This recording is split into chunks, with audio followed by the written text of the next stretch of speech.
Hello everyone, welcome back to the channel Future with tarot.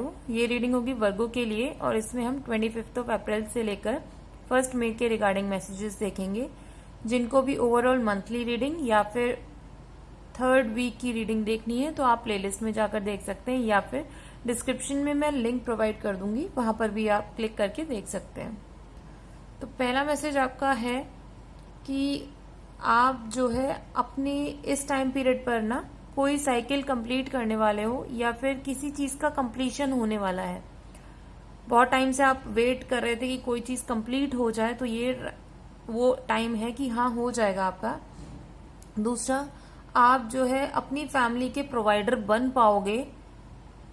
Next message ये है कि ये एबंडेंस भी है इस वीक में, क्योंकि 10 ऑफ पेंटिकल्स और वर्ड कार्ड है, तो ये शो कर रहा है कि अबंडेंस है एंड हैप्पी फैमिली लाइफ है।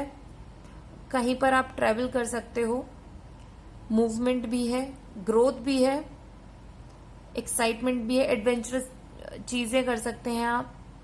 नेक्स्ट मैसेज आपके लिए ये है कि आप पार्टनरशिप में अगर कोई काम कर रहे हो ना, या फिर लोगों के लिए कोई काम कर रहे हो, तो उसमें सक्सेस मिलने के चांसेस आपको बहुत ज्यादा है।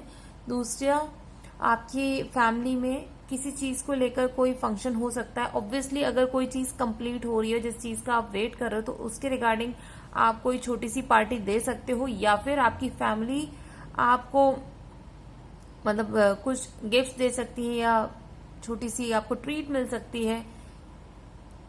कुछ लोगों के लिए एंगेजमेंट का भी ये कार्ड शो हो रहा है।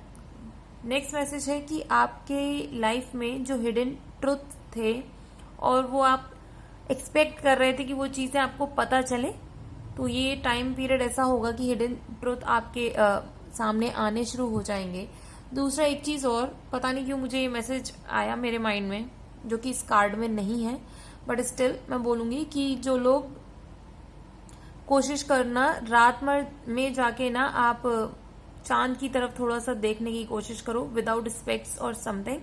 मीन्स मतलब मुझे नहीं पता क्यों ये मेरे माइंड में मैसेज आया, बट मैं आपको बोल रही हूँ, तो कर लीजिएगा इफ पॉसिबल।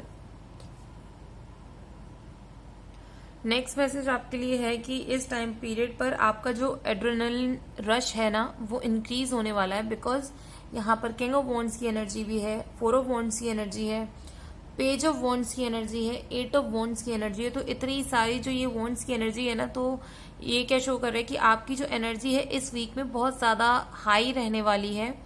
और दूसरा, इस टाइम पर आप अपने करियर में कुछ ना कुछ अचीव करने वाले हो। आपको कोई रिस्पेक्टेड पोजीशन मिल सकती है, या फिर आप किसी को गाइड कर सकते हो, या फिर अपनी लाइफ में अगर आप सोच रहे हो कि आपकी लाइफ में कोई मेंटर आए, तो वो भी पॉसिबिलिटी बहुत ज्यादा बन रही है कि आपके लाइफ में कोई मेंटर आएंगे। इस टाइम पर आप अगर फाइनेंशियली स्टेबल होने की सोच रहे थे, कि आपने टाइम पीरियड डिसाइड किया हुआ था कि इस मंथ के एंड तक आते आते आप स्टेबल हो जाओ, तो वो भी इसके चांसेस ज्यादा हैं। दूसरा, इतनी ज्यादा हाई एनर्जी होने की वजह से मैं एक चीज बोलूंगी, आप अपने रेस्ट को नेग्लेक्ट मत करना, प्रॉपर रेस्ट लीजिए और थोड़ा सा मूवमेंट अर्थ से कनेक्टेड रखिएगा।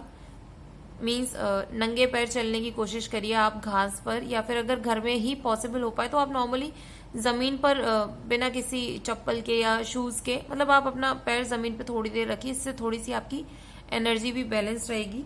दूसरा, ये जो कार्ड है शो कर रहा है कि आपकी हेल्थ इस टाइम पीरियड पर बहुत अच्छी रहने वाली है। नेक्स्ट मैसेज है कि ये टाइम पीरियड में आप कहीं ट्रेवल भी कर सकते हो। दूसरा, आपको कोई अनएक्सपेक्टेड न्यूज मिल सकती है, और अगर आपकी लाइफ में कुछ डिले चल रहे थे किसी भी चीज को लेकर, तो वो डिले खत्म होने वाले हैं। आपको अपनी लाइफ में ना सडन चेंजेस दिखने शुरू हो जाएंगे कि इंस्टेंटली अभी तक तो जो चीजें थी एकदम से चेंज हो गया पॉजिटिव वे में, ठीक है। तो ये यानी कि ये शो कर रहा है पॉजिटिव ग्रोथ भी। लेकिन एक चीज बोलूंगी, फाइनेंसेस के टर्म्स में, क्योंकि 8 ऑफ वॉन्ड्स है, तो ये शो करता है कि हमें जितना पैसा हमारे पास आ रहा है ना, उतनी स्पीड से हम उसको कहीं पे यूटिलाइज भी कर रहे हैं। मीन्स हमारे खर्चे भी उतने ही है जितनी हमारी इनकम है। तो कोशिश करिएगा कि अपना अकाउंट में ना थोड़ा बहुत पैसा बचा कर रखो, सेव करके रखो।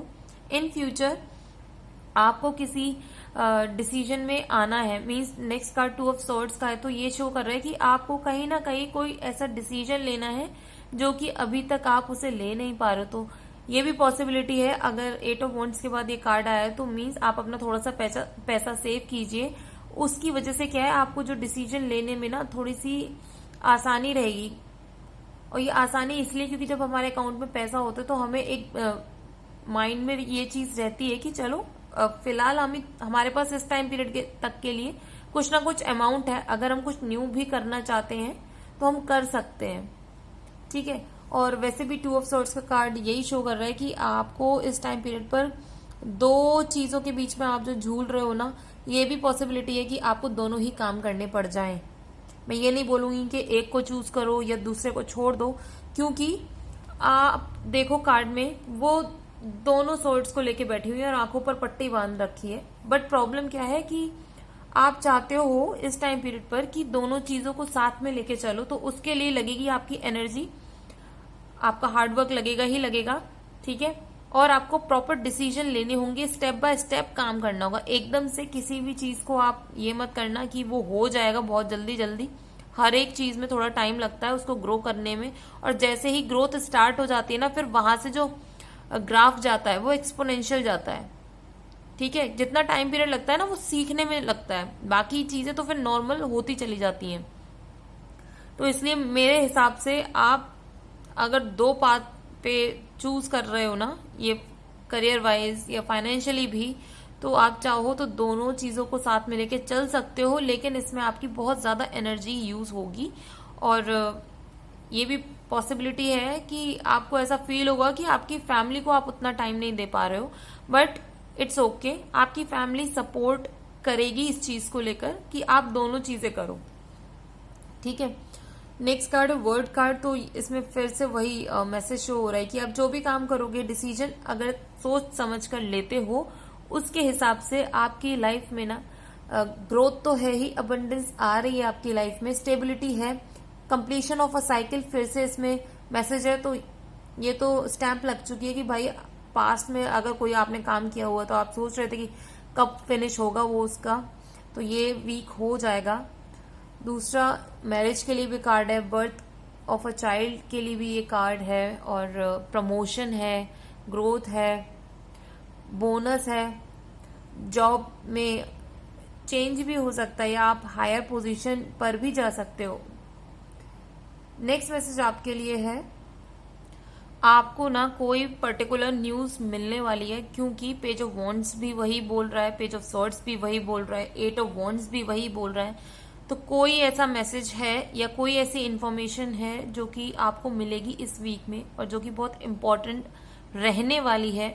और दूसरी चीज, ऐसी भी पॉसिबिलिटी है लव लाइफ में मैं बोलूं, आप अपने ऊपर काम करना शुरू कर दो, क्योंकि इस वीक की जो एनर्जी है ना वो ऐसी है नाइट ऑफ कप्स की वजह से कि आप किसी के साथ हो और ऐसा लग रहा है कि ठीक है चीजें नॉर्मल हो गई, स्टेबल हो गई। आप बहुत ज्यादा इजीली बोर हो जाते हो किसी भी सिचुएशन में, किसी भी इंसान के साथ, और उसको चेंज करने के लिए आप क्या करते हो, सिचुएशन को चेंज नहीं करते या कोई स्टेप्स नहीं लेते पॉजिटिव, आप क्या करते हो, इंसान को ही चेंज कर दो। तो ये मत करना प्लीज। अगर कुछ भी नहीं समझ में आ रहा है तो शांत होके बैठ जाओ। अभी इस टाइम पीरियड पे इमोशनली तो मैं बोलूंगी, जो लोग कमिटेड रिलेशनशिप में हो या फिर किसी के साथ कमिटेड होने वाले, तो थोड़ा सा सोच समझ के मतलब रिलेशन में जाना। ऐसा नहीं कि बुरा है, प्रॉब्लम ये है कि आप खुद स्टेबल नहीं हो इमोशनली, आपने अपने पास्ट के फेयर्स के ऊपर काम नहीं किया हुआ है, और आपको ऐसा लगता है कि ठीक है ये नहीं तो दूसरा सही। ये चीजें मत करो, इससे आप इमोशनल बैगेज दूसरों का भी अपने साथ कैरी करते जाओगे, और वो बहुत ज्यादा बढ़ जाता है ना, तब एक पॉइंट ऐसा आता है कि फिर आपको लगता है कि इमोशनली हम अपने आप को ब्लॉक कर लेते हैं और किसी के साथ हमें कनेक्ट नहीं होना। तो उससे क्या होगा कि आप दुनिया को बुरा समझने लगोगे। प्रॉब्लम इज कि आपको थोड़े से अपने एक्शंस में चेंजेस लाने हैं, थोड़ा सा पर्सपेक्टिव में चेंज करना है। दूसरा नेक्स्ट मैसेज फिर से यही है, फर्टिलिटी, दोबारा ये मैसेज आया है, और ग्रोथ भी फिर से यही मैसेज शो कर रहा है, चेंज भी शो कर रहा है। और एक चीज और है पेज ऑफ वॉन्ड्स की, कि आप कहीं ट्रेवल कर सकते हो, और वो ऐसा एरिया हो सकता है जो कि डेजर्ट एरिया हो, या फिर पिरामिड से रिलेटेड एरिया के आसपास आप जा सकते हो, या फिर वहां से रिलेटेड कोई न्यूज या कुछ भी ऐसा हो सकता है। नेक्स्ट मैसेज ये भी है कि इस टाइम पीरियड में ना आप अपना जो लाइफ पर्पस है, मीन्स एटलीस्ट मैं ये नहीं बोलूंगी कि सारे लाइफ पर्पस ऐसे होते हैं कि हम बहुत बड़ी चीज कोई अचीव करेंगे या हम ये क्रिएट करेंगे, ऐसा नहीं होता है। हमारे लाइफ पर्पस ये भी हो सकते हैं कि हमें किसी ना किसी की सेवा करनी है, या किसी को रिस्पेक्ट देना है, या फिर सोसाइटी में नहीं तो एटलीस्ट अपने पेरेंट्स के लिए, या फिर अपने भाई बहनों के लिए, या फिर अपने खुद के लिए हमें कुछ ऐसा एक पॉजिटिव स्टेप लेना है जिसे हम जिंदगी भर करते रहेंगे। तो ये भी पॉसिबिलिटी है कि आपके माइंड में एक चीज वो आए इस टाइम पीरियड पर। और लव लाइफ से रिलेटेड बोलूंगी, क्योंकि आपको ऐसा लगता है ना कि चीजें आपको चेंज करने की जरूरत है, और लव लाइफ में आपको कोई एक्साइटमेंट नहीं रहा है, तो कोशिश करो किसी एडवेंचरस ट्रिप पर चले जाओ, या साथ में कोई स्पोर्ट्स कर सकते हो, या फिर अगर आप कोई क्लास करते हो ना तो साथ में क्लासेस लेना शुरू कर दो। कुछ भी डिफरेंट चीजें करो, और जो अपनी फीलिंग्स है ना कि ठीक है मुझे ये चीज अभी स्टेबल लग रही है, अभी नहीं लग रही है, मेरे को ये करना है वो करना है, सारा जब आप डिस्कशन करते हो ना, और प्लीज कोशिश करो वो जितना भी डिस्कशन हो ना फेस टू फेस करो, क्योंकि डायरेक्ट डिस्कशन में ज्यादा सही रहती है चीजें, और एक्सप्रेशन के हिसाब से सामने वाला इंसान समझ भी पाता है। और एक मैसेज ये भी है आपके लिए कि इस टाइम पीरियड पर अगर कोई भी आपके पास कोई प्रॉब्लम लेकर आता है ना, तो उसको बोलना कि ठीक है आप मुझे टाइम दो, मैं इसको सॉल्व करके दूंगा। और ये चीज मैं इसलिए बोल रही हूँ क्योंकि जब आप किसी भी प्रॉब्लम पर काम करोगे ना, उसको सॉल्व करके दोगे, उसकी वजह से पहली चीज तो आपकी स्किल सेट्स में इम्प्रूवमेंट होगा, दूसरा आप लोगों की निगाहों में आओगे कि ये इंसान जो है कितनी भी वर्स्ट सिचुएशन में अपनी जो है हिम्मत नहीं हारता है, वो भले ही टाइम ले थोड़ा सा, लेकिन उस चीज को सॉल्व करके रखता है। तो इससे आपकी इमेज में एक इम्प्रूवमेंट आएगा, लोग आपको रिस्पेक्ट की निगाहों से देखेंगे, और उसी की वजह से आपके लाइफ में डिफरेंट अपॉर्चुनिटीज भी आएंगी। और इस टाइम पर ना अपने आप को ग्राउंडेड रखने की बहुत जरूरत होगी, क्योंकि पेज ऑफ सोर्ड्स आप देख सकते हो कि अपोजिट डायरेक्शन में मूव करने की इसकी हैबिट है, और उसको ऐसा लगता है कि मैं जिस भी पाथ पे जाऊंगा सब कुछ अचीव कर लूंगा। नो डाउट आप कर सकते हो, आपकी विल पावर पर डिपेंड करता है, बट थोड़ा सा चीजों को शांत होकर भी करने की जरूरत है। नाइट ऑफ कप्स में वही है कि आप डिफरेंट डायरेक्शन में प्यार के लिए भाग रहे हो, लेकिन आपको कहीं स्टेबिलिटी फील नहीं होती है, और वो स्टेबिलिटी फील इसलिए नहीं होती है क्योंकि आप खुद स्टेबल नहीं हो इमोशनली। अपने इमोशंस को बैलेंस करना। और लास्ट मैसेज ये है कि जो लोग इस वीक में ना क्रिएटिव इंडस्ट्री से जुड़े हुए हो, उनके लिए ये टाइम पीरियड बहुत ज्यादा ग्रोथ शो कर रहा है, क्योंकि नाइट ऑफ कप्स है। और बस फाइनेंसेस में आपको क्या करना है कि एकदम इंस्टेंट डिसीजन नहीं लेने हैं, थोड़ा थोड़ा आपको सेव करना है मनी को, और मतलब एक बीच का रास्ता निकालते हुए अपने काम को करते हुए जाना है। तो ये रीडिंग अगर आपके साथ रेजोनेट की हो तो do like, share, comment and subscribe to my channel Future with tarot.